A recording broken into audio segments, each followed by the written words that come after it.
సింహరాశి గురించి ఈరోజు ప్రత్యేకంగా ఒక టేబుల్ వేసి నేను సింహరాశి గురించి ప్రభావాన్ని చూపెడతాను.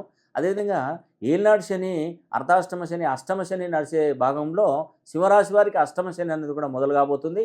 మరి దాని గురించి కొంత వివరణ తెలుసుకుందాం. సింహరాశి వారికి అష్టమ శని అనేది కూడా మార్చి 30వ తారీఖున 6 గ్రహాలు కలుస్తున్నాయి. శని, చంద్రుడు, బుధుడు, రవి, రాహువు, శుక్రుడు షష్టగ్రహ కూటమిగా ఏర్పడబోతున్నాయి. ఇది అష్టమ స్థానంలో జరుగుతున్నాయి. దాని ప్రభావం ఖచ్చితంగా ఉంటుంది. అందుకే అష్టమ శని 2.5 సంవత్సరాలు ఉంటుంది ఈ సింహరాశిపై. అప్పుడు శని ప్రభావం ఎక్కువగా ఈ యొక్క సింహరాశిపై ఏర్పడే అవకాశం ఉంటుంది.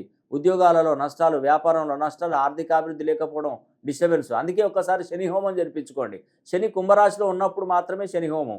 అది 28వ తారీఖు డెడ్ ఎండ్. ఇది దాటితే మాత్రం శని కుంభరాశిలో నుండి మీనంలోకి వెళ్ళిపోతాడు కాబట్టి మీకు ఇబ్బందులు తలెత్తుతాయి. కాబట్టి ఈలోపే మీరు శని హోమం జరిపించుకోండి. మీ పేరు, గోత్రనామాలు పంపించండి.